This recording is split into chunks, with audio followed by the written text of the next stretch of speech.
I have to admit something. When I first heard the news, I thought it was a joke. Another feel-good headline, right? Filipinos break another world record. Big deal. We've done that before. Karaoke marathons, longest Christmas, biggest smiles. But this one hit different because for the first time ever, the record wasn't about fun or festivity. It was about power. Real, undeniable, world-shifting power. If you're interested in this topic, hit the like button, subscribe, and type interested in the comments, and I will give you a heart.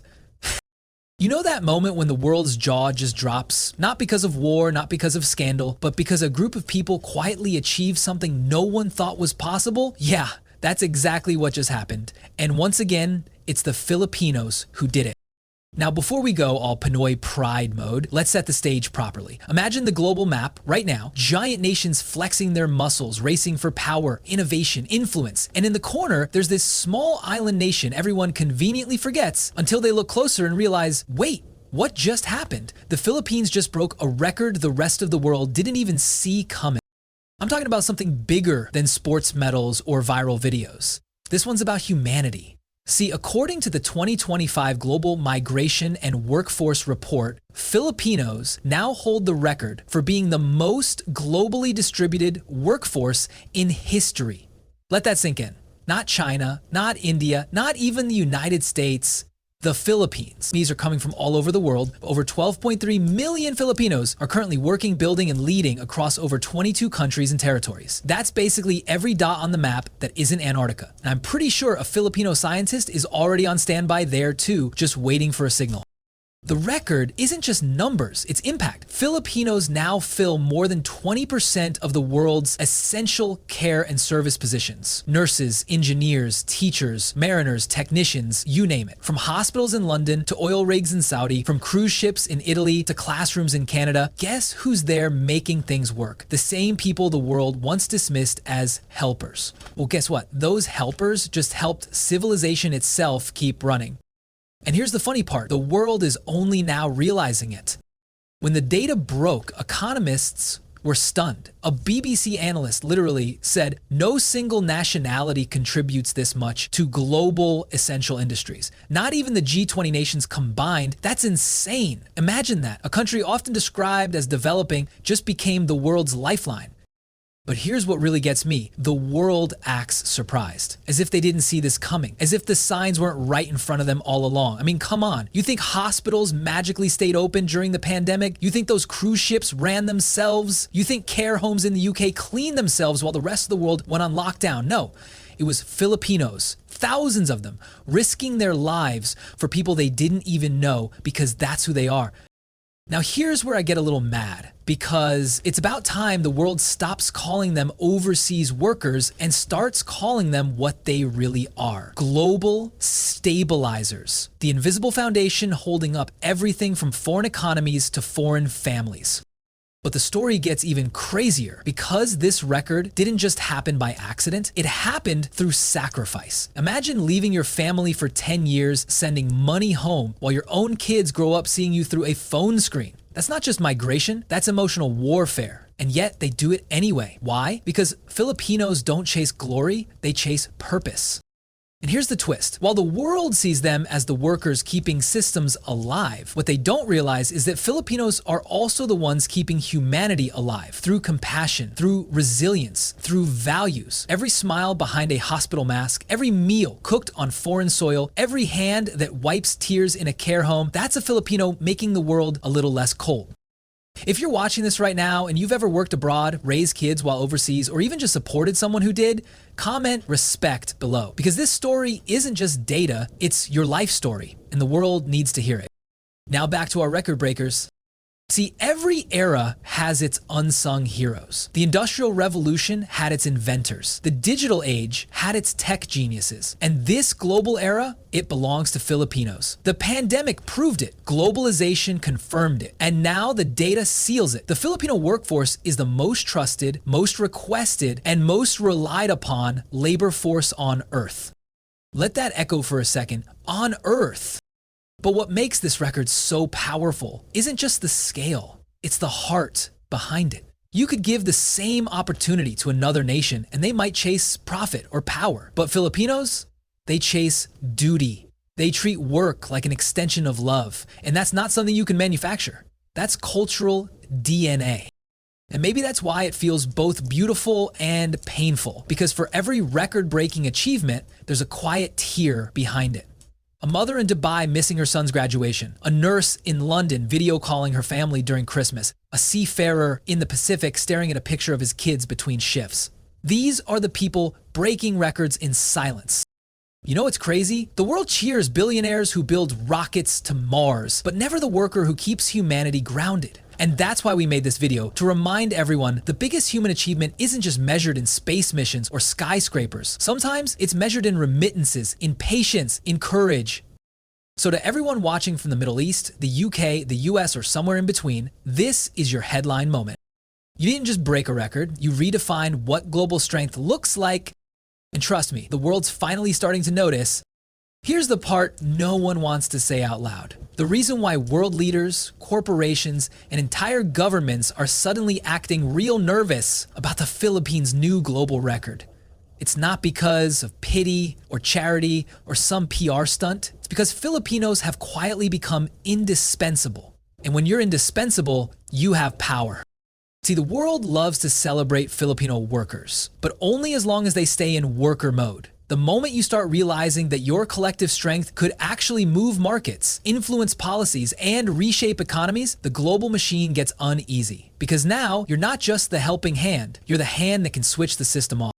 Let's talk facts. In 2024 alone, overseas Filipino workers sent home over $40 billion, 0 cents, in remittances. That's not pocket change. That's larger than the GDP of Iceland, Jordan, or Paraguay. And here's the shocker. Those dollars didn't just boost the Philippine economy. They kept foreign ones stable too. In countries like Saudi Arabia, the UAE, and even Japan, Filipino workers make up entire industries, from healthcare to logistics. Remove them, and those systems crumble. But here's where it gets juicy. According to the World Bank Migration and Remittance Outlook, the Philippines is now ranked first globally for remittance resilience and second in global labor export reliability. Translation, even during global recessions, Filipinos don't stop working, don't stop sending money, and don't stop carrying the world on their backs. That's economic backbone power, not just manpower. Now ask yourself, if millions of Filipinos suddenly stopped working abroad for 1 week, what would happen? Hospitals would lose their nurses, cargo ships would lose their crew, luxury hotels would lose their staff, and yes, Western homes would lose their caregivers. You think I'm exaggerating? The International Labor Organization literally called Filipino workers the irreplaceable labor force of global care infrastructure. You could replace CEOs, but you can't replace a Filipino nurse who knows how to calm a dying patient's fear in 2 languages. And yet, despite all that, what do most of them get in return? Underpaid contracts, homesickness, racism, bureaucratic neglect.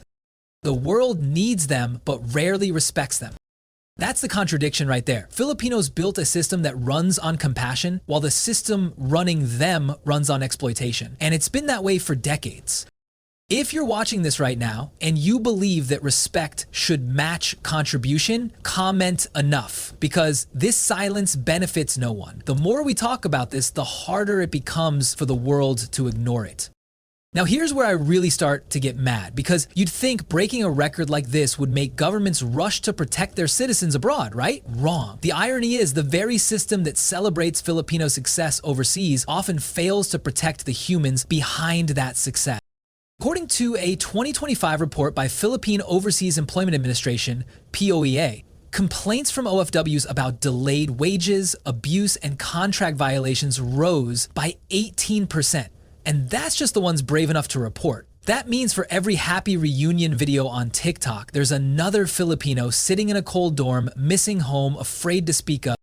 And yet, they still show up. They still smile. They still say, okay, lay. Because that's the Filipino way. Endure first, cry later, keep working anyway. That's what makes them unstoppable, and that's what terrifies global powers the most. Because no matter how hard the system pushes, Filipinos somehow find a way to rise, to lead, to laugh through the pain. Think about this. Japan, Canada, and the UK are now aggressively competing to recruit Filipino nurses. Why? Because even with AI, robotics, and automation, you can't program empathy. And that's what Filipinos bring. They don't just fill jobs, they fill the emotional voids that machines can't. But you want to know the real plot twist? The new generation of Filipinos, Gen Z and millennials, aren't just working abroad. They're leading, managing hospitals in Canada, running construction firms in Qatar, teaching English in Europe, heading shipping crews in Norway. These are no longer just employees, they're decision makers. The world's slowly realizing this isn't a labor force anymore, this is a leadership wave. And that's the real reason for the nervous smiles in Western boardrooms. Because when Filipinos start realizing they're not just surviving, they're running the system. The balance of power changes. You can't exploit what you can't replace. Every empire in history depended on one thing: who's doing the real work. And today, that answer is clear. It's the Filipino, quiet, reliable, and everywhere. So while the world calls it a record, I call it a reckoning. Because once you understand how powerful your presence really is, the world can't treat you the same anymore. You ever wonder what happens when the world realizes that the people it's been underpaying, underestimating, and overlooking actually hold the keys to its survival? That's what's happening right now, and it's wild to watch. See, the Philippines used to be the world's dependable helper. But after this record-breaking revelation, the most globally distributed, trusted, and relied upon workforce in history, something changed. Quietly, the narrative flipped. Filipinos are no longer just the world's backbone. They're the spine, the nerve, and the heartbeat of modern civilization. Let's break that down, because the shift is not symbolic, it's statistical, psychological, and geopolitical. According to the OIC, due to the OECD 2025 Labor Integration Report, industries that employ large Filipino populations, healthcare, logistics, maritime operations, and customer service now account for 42% of all international service output. That means almost half the world's essential service economy runs on systems Filipinos sustain. That's not just presence, that's control through contribution. Now zoom out. Japan's population is aging fast. The UK's healthcare system is drowning. The US can't fill its care jobs. And Canada? They're literally offering citizenship packages to attract more Filipino workers. Every policy, every visa reform, every recruitment ad with Filipino preferred written between the lines, it all leads to one truth: they can't survive without us. But you know what's poetic about all this? Filipinos didn't conquer through war, wealth, or politics. They did it through heart, through consistency, through that relentless ability to smile through exhaustion, to show up no matter what, to turn service into strength. That's a superpower no empire can manufacture. And yet, let's be brutally honest, this power still isn't recognized the way it should be. Filipinos are breaking records while fighting invisible wars against loneliness, homesickness, exploitation, and cultural bias. The world sees the remittances but never the receipts of sacrifice behind them. It claps for the contribution but not for the pain. If you're watching this right now and you believe it's time the world gives Filipinos not just jobs but justice, not just praise but partnership, comment prompt. Because this is not just a win for a nation, it's a wake-up call for the planet. Here's what most countries don't understand. Filipinos are no longer waiting for validation. They're building their own narrative. From migrant workers to global leaders, from call center agents to founders of international firms, from nurses to hospital directors. And that evolution, it's only just beginning. The International Labor Migration Index shows a 33% rise in Filipino professionals moving into managerial and leadership positions abroad. You see that shift? That's not emigration. That's ascension. It's what happens when humility meets mastery, when resilience meets education, when a nation decides that being good is no longer enough. It's time to lead. And that's where the real fear sets in for other nations, because for decades, the global hierarchy was simple. Power flowed from the West, labor flowed from the rest. But the Philippines just shattered that model. Now, power is flowing from compassion, from connection, from the human touch that Filipinos have perfected over generations. That's the part no algorithm or AI can replicate: soul. You can build robots that diagnose diseases, but you can't code empathy. You can automate customer support, but you can't automate sincerity. You can replace tools, but you can't replace trust. And that's why, in an age of artificial intelligence, the most valuable export in the world is Filipino humanity. Let that sink in. Humanity is now the world's highest currency, and Filipinos own the patent. But before we wrap this up, I want to address something deeper. Breaking this record isn't just about pride. It's about possibility. Imagine what happens when all that talent, all that global experience, all that leadership eventually comes home. When those who left to build other nations finally return to rebuild their own. That's when the Philippines stops being the world's helper and becomes the world's example. A nation powered by kindness, yet capable of greatness. A people who've seen the world, learned its flaws, and are ready to rewrite the playbook. That's the vision I see. Not a country exporting labor, but a country exporting leadership, culture, and wisdom. These are the tools we all need to live. And if the rest of the world doesn't see it yet, that's fine. They will. Because records aren't made to be kept secret, they're made to wake people up. So to every Filipino watching right now, nurse, teacher, seafarer, engineer, caregiver, soldier, remember this. You didn't just break a record. You broke history's stereotype. You redefined strength without ever raising a flag. And maybe, just maybe, that's the loudest revolution of all.